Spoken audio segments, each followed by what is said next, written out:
why are we doing at all post-mastectomy radiotherapy? We remove the cancer. Sometimes we even remove the node. Why are we delivering radiation? What's the purpose?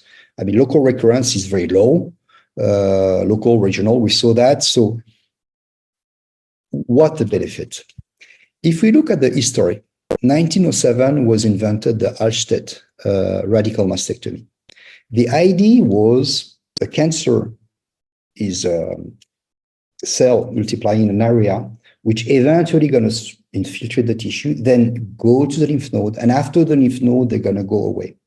So if you want to cure a cancer, you have to remove massively the breast and the muscle and all the node. And it was very devastated. We all recall our grandmother, with half a chest, really no pectoralis, and it was quite devastating. But that was it. Treatment of cancer relied on surgery, period.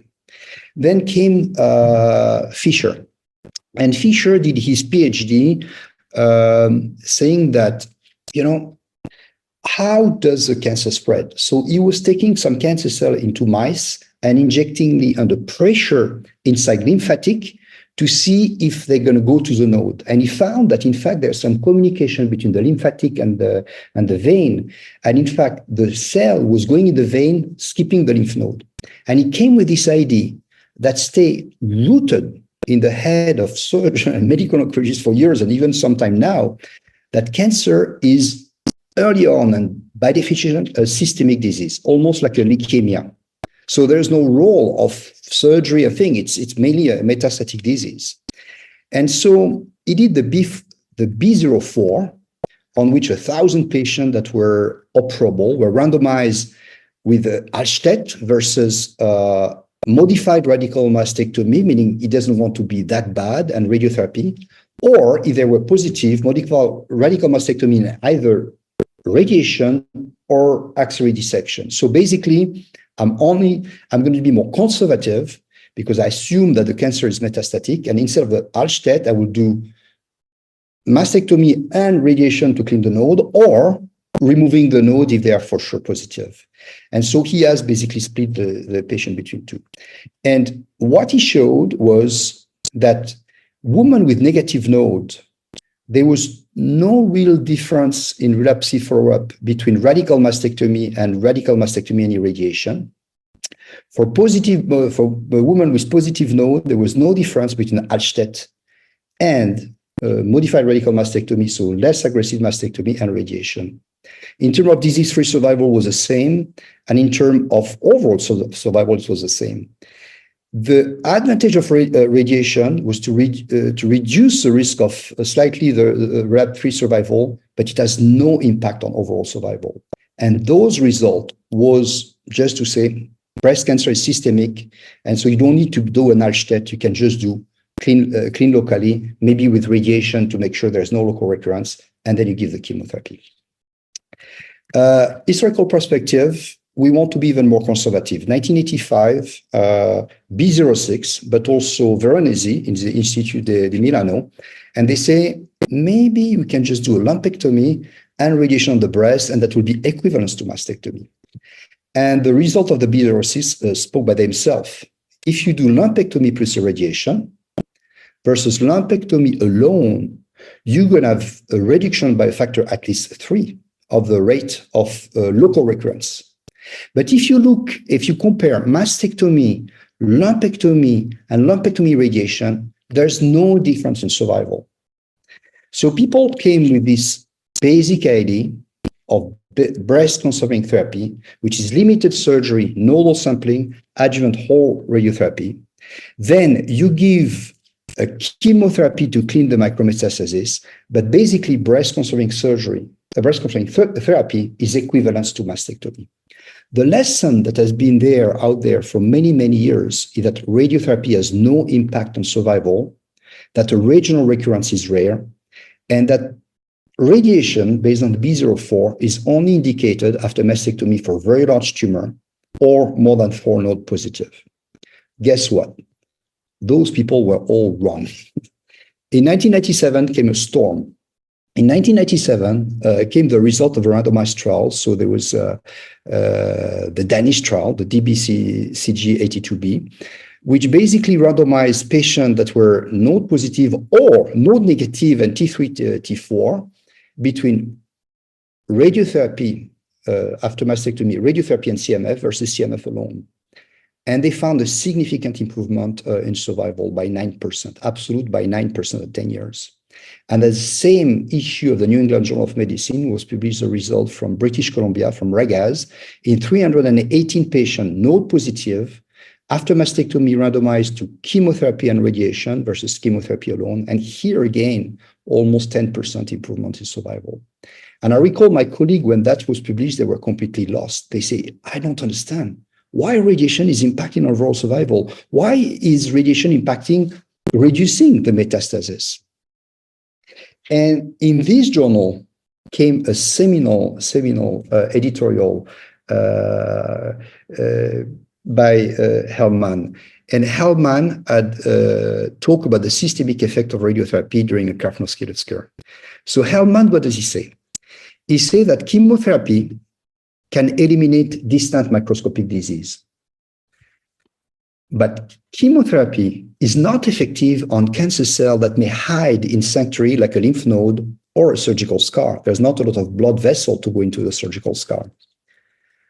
On the other hand, those sanctuary can recede cells after chemotherapy. You give chemotherapy, you stop chemotherapy, the cells are spreading again.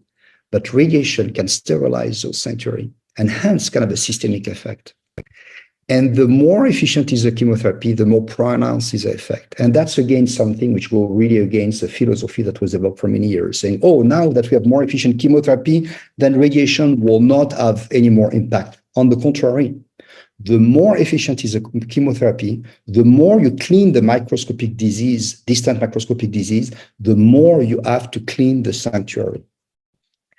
And when you look at the effect of radiotherapy, this is a EBCTCG meta-analysis published in 2017. After mastectomy and axillary surgery, you can see that when you look at patients that are N0, you improve local recurrence, but not really mortality. When you have one node positive, you start to see the impact on breast cancer mortality. And it's highly significant. It's a gain of 8%. So you sterilize a node. And when you look at the patient 1 to 3 node positive, you especially focus on the 1 to 3 node positive. You can see also a huge impact on local regional recurrence, first recurrence, but also a reduction of 8% of the breast cancer mortality at 20 years. So this on the meta-analysis confirmed the result of RAGAZ and Overgaard. When you look at any site of first recurrence, you can see that the fact that you deliver chemotherapy, you do slightly better than we give chemotherapy, going into the fact that you have not cleaned the microscopic disease. And same thing for breast cancer mortality. You see that when patients receive chemotherapy or hormone treatment, they have a bigger effect than when they don't receive any chemotherapy. And this was summarized by my friend Philippe Portmans in a Lancet point of view.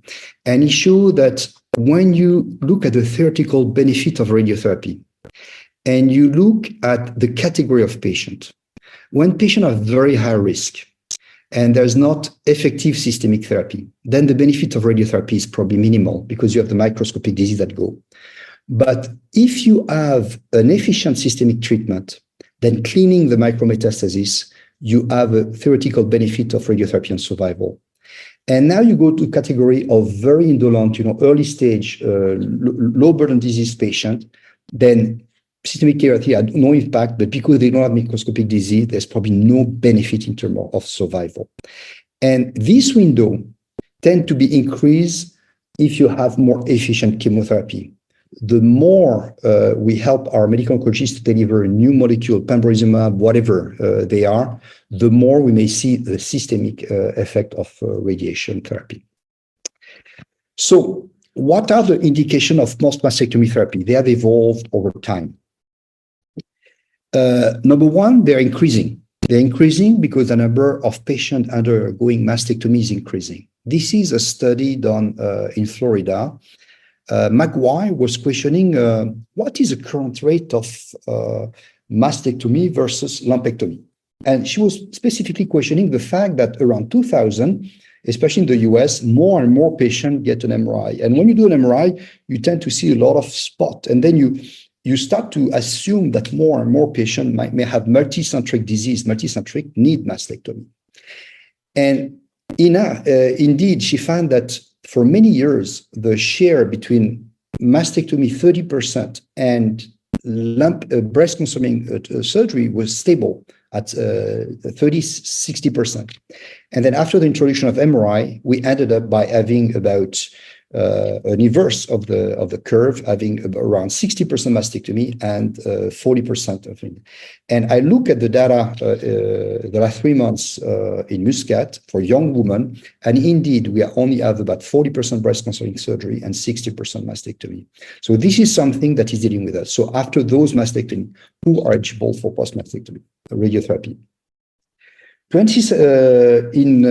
Early on, I think it was 2001, the ASCO produced some guideline based on the evidence just published from Ragaz and Overgaard and not the meta-analysis.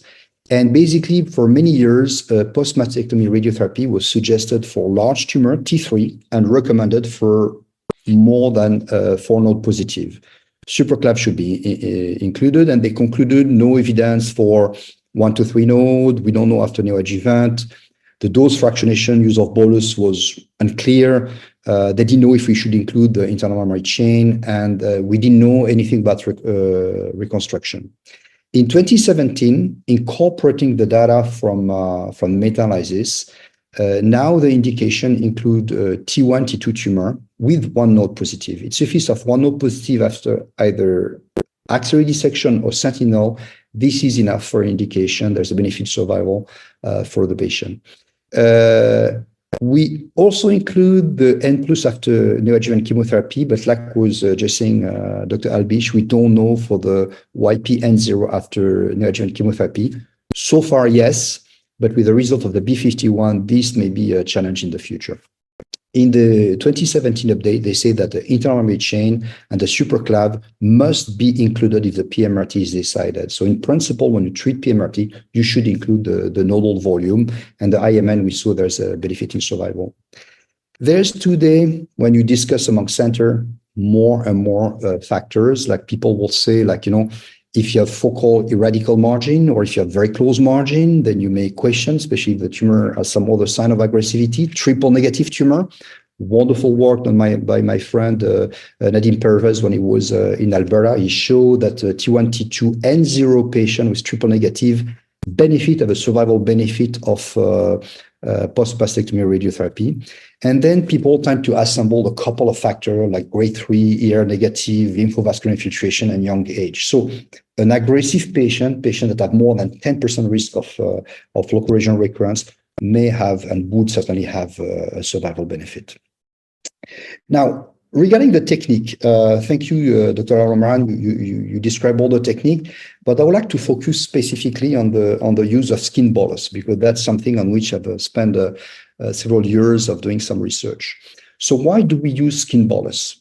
When you want to treat a chest wall, there's two things. Number one, your target volume is very thin. It's between the skin and the chest wall. So it's a couple of millimeters if the mastectomy has been well done. And from a physics standpoint, because of the lack of electron equilibrium at the entry of the beam, but it's also the lack of backscatter from the lung, that tend to create some cold spots. And the cold spots are normally in the area where you want to treat, where you have potentially the microscopic cell. That's why people propose to use a bolus, which is a piece of tissue equivalent placed on the skin. So when do you use a skin bolus? Well, no guideline make any recommendation, neither the 2001, neither the 2017. They don't make any recommendation. Surprisingly enough, when you look at the post-mastectomy studies, 20 of them have reported their technique. 8 use bolus, 12 did not use bolus, and they have the same result. So that's very confusing. You cannot compare apple and orange, but I know that some center adamantly refuse to use bolus, saying why? And some centers say, are you crazy? We cannot. Our target is the skin. Oh, So we did in 2006, I think, a wild world survey, and we interrogated 1,000 of our colleagues. And we asked, do you use bolus always, never, according to indication? And what we find really interesting in that in America, 82% of people always use bolus. In Australasia, 65%. In Europe, the majority either never use a bolus or really depending on the indication. So we dig a little bit more in Europe, and we find that in Italy, 2% never, 2% only will use always a bolus, and the majority of them will not use bolus. France, a bit more, always use bolus. Germany, 56%. And the more you go to northern country and you reach the peak to Netherlands, the more they use bolus. So you see, this variability does not make sense. It was a great indication for a clinical trial. Unfortunately, I have not been able to run it at this point. So what is the cost of bolus? We don't know the benefit, but what is the cost of bolus? So we reported in 2015, we did prospectively, all our patients receiving a post-mastectomy radiotherapy. Some of my colleagues use bolus, some never, and we were unable to agree. We're 23 radiation oncologists, nobody was able to agree on what we should do. So we captured for those patients weekly, including after the treatment, all the skin reaction and did a multivariate analysis. And so we found that the factor of major skin reaction, like grade 3, which is very painful, are multiple. There's smoking habit, which is obviously increase almost threefold the risk of major skin toxicity. Taxane seems to protect, but the bolus frequency, because we compared the people that were using never bolus, alternate day versus daily. And we found that the use of bolus was the most important factor to develop some skin toxicity. And skin toxicity was huge. You can see on this graph that the cumulative toxicity grade 3 or more without a bolus, you can see that many patients develop desquamation, but you triple the number of patients having desquamation. And a lot of patients experience some severe pain, like 20% versus less than 5%. So when you never use a bolus, severe pain is only 4.2%. You never had major grade 3 Mohs desquamation. That was grade 2. On alternate day, you have 22% of patients that develop extensive grade 3 Mohs desquamation. And when you use it daily, 41% have, you double the number of patients that have extensive Mohs desquamation. In the daily arm, that's where we saw also some grade 4, meaning some skin necrosis toxicity. So as a group after this study, and also in the Netherlands, we decided that if we use a bolus, we need to let the skin breathe, and it's better to use alternate day. It's better to use a thicker bolus, but alternate day, than a thinner bolus daily, because you will have a toxicity. So because there's no consensus of bolus, and I was pushing a lot in the Netherlands to try to do randomized trial, when I left, Philippe Portmans decided to do a Delphi study. What is a Delphi study? It's a structured way of getting expert opinion on the use of bolus. One of the challenges of the Delphi study like this is that you just ask the opinion of expert, meaning of people who treat a large number of breast cancer patients. But you don't provide them data, you don't provide them evidence. So it's based on their intuition. So it's evidence, it helps at building some sort of consensus, but I would say that it's probably a level 4 evidence because there's no data to support the opinion. So what they agree on this Delphi, that there's no evidence today suggesting that skin bolus reduces the skin of local recurrence. No study has tested one versus the other. It's unproven. There's strong evidence that bolus increases toxicity, and we saw some of them. So they recommend the indication of bolus for infiltrating or DCIS with focally positive anterior margin. Like every time the skin is involved, it makes sense to use the bolus. If the tumor extends to the skin of the nipple, that's the same kind of argument. And when the skin, a risk of skin recurrence is high, and that was left in vague. They recommend that the thickness of 3 to 5 millimeters of enough. They don't make recommendation on the frequency, but based on the data that I show you, I would recommend alternate day. Now, I would like to bring another argument. If we look at the data from the B06, the brother of Bernard Fisher, Erwin Fisher, was a pathologist. And he looked very carefully at 110 local recurrence of patients in the 1,000 patients treated in the B06. And he found that 86% of patients have the recurrence within 3 years, and 95% occur, well, the 110 recurrence occur within 4 years. And when you look at the site of recurrence, the majority of them occurred inside the breast parenchyma, like around the surgical cavity. And only 1% of the recurrence occurred, of the total patient occur at the recurrence involving the skin, and very, very few the scar on the skin. In fact, he found that extraparenchymal recurrence that occur outside the seroma tend to be pseudo-inflammatory, and they are associated with lymphovascular infiltration and involve the lymphatic of the skin. You see here one of those very rare recurrence that involve like red patches on the skin far away from the scan, and this is associated with LVI. So I think that on the Delphi, people didn't recognize that as a factor that would require bolus. But my recommendation for you that every time you have a patient, especially an aggressive presentation that has LVI positive, you should use a bolus because the skin is now part of your target. What about post-mastectomy and reconstruction? This morning, we had a great presentation from Musa Alamri from the Emirates about the reconstruction. But I would like to give you a couple of additional information. There's a large number of patients that get reconstruction. From the paper published in JAMA, not in 2025, that's probably the type of 2015, 36% of patients had reconstruction. So it's very frequent. Most of the patients after mastectomy get reconstruction. But there's no randomized data to say what should we do in regard to radiation and reconstruction? When should it be done? What dose, what fractionation, use of bolus? There's no data. You have multiple series, single center series, retrospective series, and only one prospective multi-center studies, EMBROS. And if you look at those series, only 5 have over 200 patients. So we have very, very low quality data in terms of knowing what to do between post-mastectomy radiotherapy and reconstruction. So what are the complications? If we look a couple of papers, after reconstruction, you have infection.